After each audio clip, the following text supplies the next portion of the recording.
Mesa. So,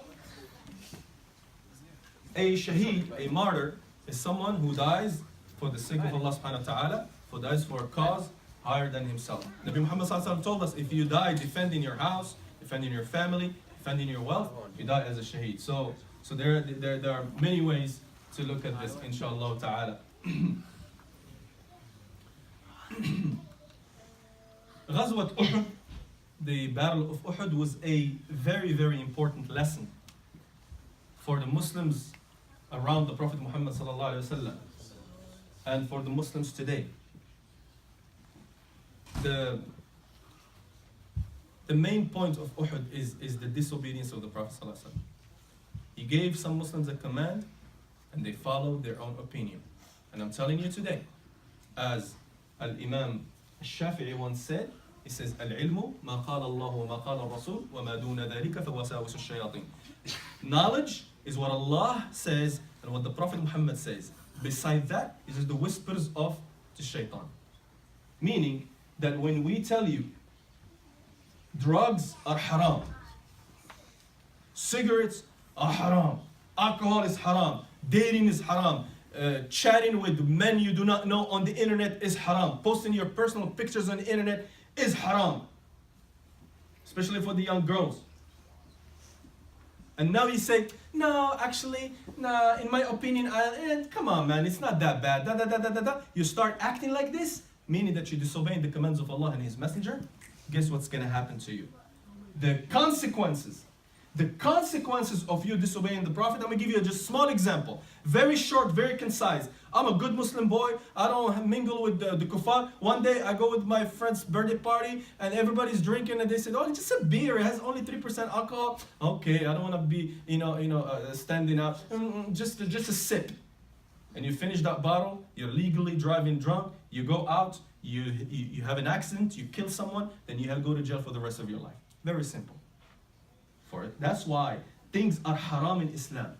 That's why you tell you don't do haram things. You go hang out with some girl that she likes your hair in school or whatever. Oh, you Muslim. Oh, I like hummus.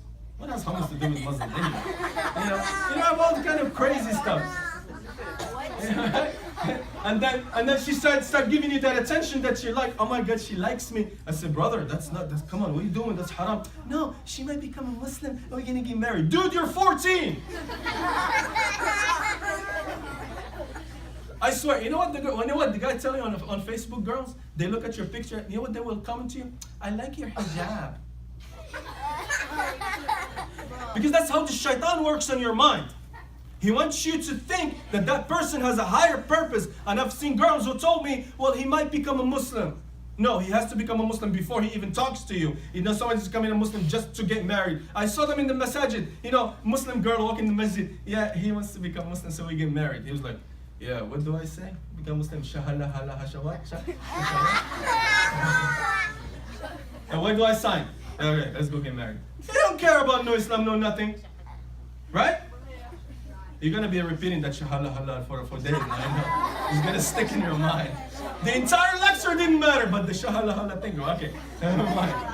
So, there is a reason why things are halal in Islam and why things are haram. You go hook up with someone, you don't know who they've been with, they have AIDS, they have some STD, and boom, next thing you know, you're in the hospital sick for the rest of your life. These things do exist. And that's why Islam wants to protect you from these things. That's why it tells you do things the halal way. If you dishonor your parents and you lose them one day, you won't have nobody to give you the same love. Ever. There's a reason why things are halal in Islam and other things are haram in Islam. That's the purpose of the Sharia of Allah. So going back to the start of this lecture, jumping from Ghazwat Uhud to the things we should be grateful for. If each one of you would put a list and tell me how many things that you guys are grateful for, you probably would fill this notebook if you're honest with yourself. At the end of the day, we're all learning the knowledge that was given to us by Allah subhanahu wa ta'ala through His Messenger Muhammad sallallahu alayhi wa sallam. Because knowledge is the key to what? And why do we learn this? To give us a better view of life. Knowledge is power. When it's implemented. On purpose, I put this in Arabic only because I need to explain it word by word. Because I see at the end of the lecture, some of you are already making noises. Listen to this. And Nabi Muhammad sallallahu alayhi wa sallam, one day, sitting with his Sahaba, with his companions, Abu Bakr as-Siddiq, wa Uthman, wa Umar, wa Ali, and many of them. And while they were listening to his talk, he was quiet for a little bit. When the Prophet sallallahu alayhi wa sallam was quiet, did anybody talk? No. Everybody was quiet to listen to what he has to say. And he was a man who kept himself quiet. Many times thinking, pondering, and sometimes receiving the revelation, al-wahi. Check what the Nabi Muhammad sallallahu alayhi wa sallam says. He looks at his Sahaba and he says, Ishtaqtu li ahbabi. I miss my beloved. Who are your beloved, Ya Rasulullah? Abu Bakr told him, أَوَلَسْنَا أَحْبَابَكَ يَا Rasulullah. Aren't we your beloved? We are your brothers. We're here with you. Nabi Muhammad sallallahu alayhi wa sallam told them, no. You are my beloved. You are my companions. Antum ashabi.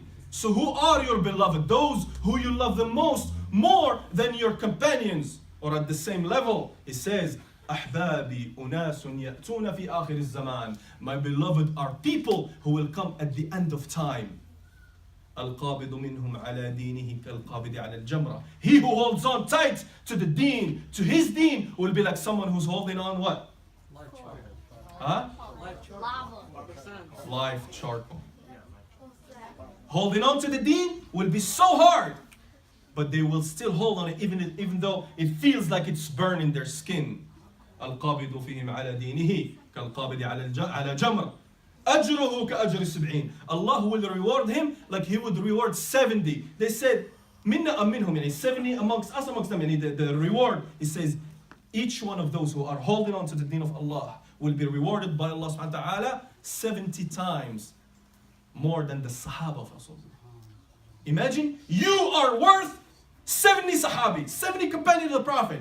You know why? Because you hold on to your deen. At what time? قالوا ولما, and for what reason? You know what he said? لأنكم تجدون علي